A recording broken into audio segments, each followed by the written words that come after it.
I just finished my round 8 of Reykjavik Open, and this was a crazy game. It was literally a roller coaster.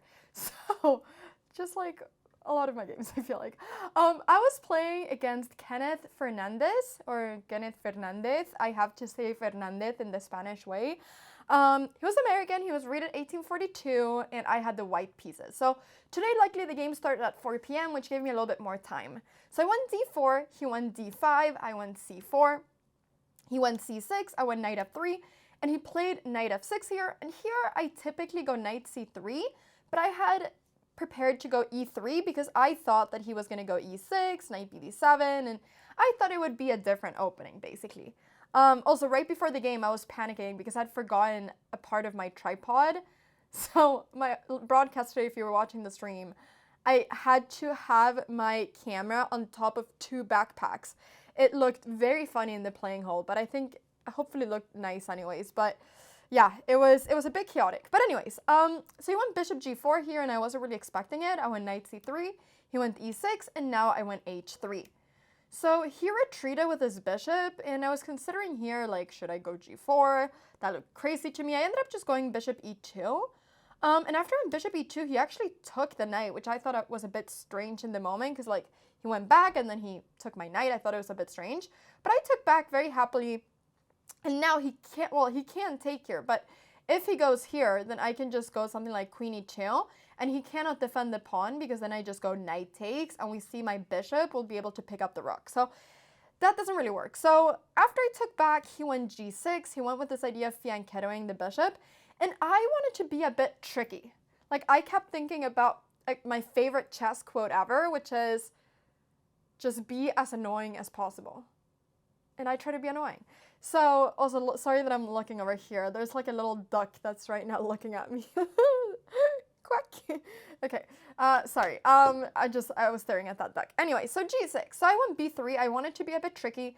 And now the idea was that if he went bishop g7, my plan was actually to go bishop a3 and stop him from castling. And I thought that this was really nice because now this is really annoying. Like, what does he do? If he goes queen a5, I go queen c1. He maybe has to go bishop f8, but after I take and he takes, now he's lost his castling right. So I thought that this was a bit of an annoying move. So he went queen a5, and I played bishop d2, and then he went back to d8, now claiming that this bishop is worse placed here because, you know, I can't place the bishop on this diagonal anymore. So I castled, he went bishop g7, and I went knight a4. And I'm not really sure if this is a good move. Maybe I should have done something more simple, like queen c2 or something, but I went knight a4 with the idea being that I wanted to really take advantage of the fact that he still had to castle and stuff to start playing on the queen side. That was my plan. I also thought that maybe this bishop can go to this diagonal, and it could be a nice diagonal for the bishop. So he castled, and I went rook c1. He went knight d7, developing. And now I took the pawn on d5, which I'm also, once again, not sure if it's that good. I thought that he might push the pawn. I thought he might go e5. And that's why I just didn't really want to allow him to ever have this. I thought maybe then this bishop will get activated. I thought that if I take, this bishop now gets really stuck. And I found this idea of going b4, and I thought this will be very nice and simple. I'll just try to play for b5, and I will just play on the queen side, basically. He played h5 here, which I really wasn't expecting, but it's actually not such a bad move. But like when he played it, I was like, what's the plan? And then I thought, okay, maybe his idea actually is to go g5 and g4. So here I was actually thinking of going queen b3, but I didn't because I was a bit worried that g5 was scary. But then I actually thought maybe I can go just queen d1 and then h4 and then like go back. I thought just to force him to have this pawn structure where the pawns are weak. So I was thinking about that. But yeah, I also was thinking here about simply going something like knight c5, but I wasn't sure if I wanted to do this because I thought if knight takes, b takes, I thought this looked really good for me, but I also didn't really see exactly like how I could be much better because I really liked having that knight. And yeah, I wasn't really exactly sure. I thought maybe I can go rook b1, and okay, this should be good, but I thought maybe I can go b6. I wasn't sure. I found an idea that in the moment I really liked, and I got really excited. And that idea was to go b5 here immediately. And my plan was that after he takes, I wanted to go knight c3, threatening both of these pawns. And now he has to play very precisely or he will get a much worse position. So if he goes something like a6, for instance, well, then I'll just pick up this pawn and it'll be bad for him. So he has to go knight b6, only move to defend this pawn with the idea that after knight takes b5, he now can at some point go to c4. Although he cannot read, well, yeah, I don't know if he wants to do it now, because if he does it now, then I might be able to go knight c3 back. So anyway, so here he went queen d7, which I didn't see. And when he played it, I was like, oh, wow, this was a great move. And I spent, I think, half an hour thinking here. Like, my time management has been really good this tournament, but here I spent half an hour because I really wanted to understand what to do.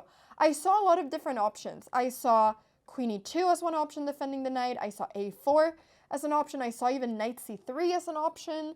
I even saw knight a3 as an option to prevent the knight from going to c4. But I was just simply trying to understand what can I do, because I actually thought now that I might be worse. Like, I didn't like my position anymore. And I now regretted going b5. So I spent like a lot of time thinking. I was thinking queen e2, knight c4. I was thinking, you know, a4. I was thinking about all of this, but I never really liked this because I thought here knight c3. Now this is really bad. You know, he comes in with b5. This just all looked bad for me. So a4 I also didn't like because of a6, I thought, during the game. And yeah, I just didn't like that my bishop got so stuck. So I went queen b3, and now he went knight c4. And here I think I played a bit of a bad move. I think here I should just go rook d1 to then go bishop e1 and just be safe and happy, and then go knight c3 and play for this move e4 to try to take away this pawn that's defending this knight. I think this should be my plan. However, I got really excited here because I saw this move bishop b4. Let me just do it. I saw this move bishop b4. Now the idea is that he cannot take here, because then I go bishop takes f8, and if he takes, I will end up winning material. And yeah, this got me really excited, but obviously he doesn't take. He just goes rook c8, which I saw. But now I didn't realize that my position was as bad as it was, because I went a4, he went a6, kicked away my knight. I had to move my knight to a3 because knight c3 loses to knight d2 fork. And now my knight on a3 might be the worst knight ever. He goes b5, and now he just has a fantastic knight on c4. And I was like, where did this happen? Like, the plan was for me to get a nice knight on c5, but I gave it to my opponent. Why, Kenneth? Why? I was thinking about this, and I was like, wow, I really messed this up. So here I got really worried, actually. I was even thinking that I might lose the game here, but I thought, okay, I can't get into those kinds of thoughts, because then, you know, bad things are going to happen. But I started getting really worried. Like, I almost thought that probably objectively one of my best choices here were to take on c4 and then go queen a2. But I just saw this position and I thought, it is impossible for me to win this, I thought. I really didn't like it. After something like rook b8, I wasn't really sure where to go. And my only hope here was to be able to go something like e4 at some point. But then I just thought all my pieces get weak. So I saw this position and I thought, this is impossible for me to win. So I decided to not opt for it, even though I thought it might be best objectively. So I went for a5 instead, with the idea of having a path for my knight. This was my plan here. I thought, okay, at least now I'm keeping more pieces on the board. It's not as easy for him, and I have this idea to at least get some activity. So I thought practically here there were more chances he could go wrong at some point. So that's why I decided to go for this. Yeah, so he went rook b8, which was good. I went rook d1. And here, honestly, like, because all of my pieces are so tied up in the queen side, he can start going g5 and g4 and attack my king. And it's a tough position for me to play. It's a really tough position. But he didn't do that. He went queen e6, which is not a bad move, but now I started getting a bit more time. And he went rook c7. Still, he could have gone g5, but he went rook c7. He was trying to double up. And now after knight d3, like, now my knight is finally in a good spot. Like, the knight went from here to here, but now it's in a much better spot. So in this position, he blundered. It's honestly, like, maybe not as easy as it was for him before, because now my knight is coming up to c5. And sure, he could probably go something like bishop f8, but I can probably then go, either I can take or I can go knight c5, and I'm going to get a pretty good piece. So it's not as simple anymore. But here, he did a blunder. He went knight d7. He played it pretty quickly. And luckily, I saw that I had this move knight f4, which just kind of wins on the spot, because I'm threatening the queen, I'm threatening this pawn, I'm gonna take this pawn, but not only am I taking the pawn, I'm gonna be winning an exchange because it's gonna be a fork. So now it kind of started going down for him. I was able to win an exchange. I just wanted to trade pieces. So yeah, I just wanted to trade pieces. So here, also, sorry, I just want to see that this work. I thought he might be able to play this, and then queen a2, I thought. Okay, sorry, queen a2, I thought. Okay, I'm just checking to see if this worked. Yeah, because I was thinking about playing that, but I went queen a2 immediately to stop that. Here, I went bishop c5. I mean, I was just trying to trade pieces, and he decided to trade, which, yeah, was good for me. Rook d6. I went rook takes g6 check. You know, pawns were falling apart. I didn't want to allow him to have any counterplay. And then here, I was able to, well, almost checkmate him. Here, he resigned because I just have rook g5, and I'm winning the queen. So this was my round 8. I won the game, which I'm really happy about. Definitely got a bad position. So yeah, I mean, he played a great game. Like, for many moves, he was playing fantastic. We actually analyzed the game after, and he was super nice. So it was really fun to analyze with him. So yeah, I was really lucky that he didn't go for this g5 idea, because that would have been tough. I don't know what would have happened then.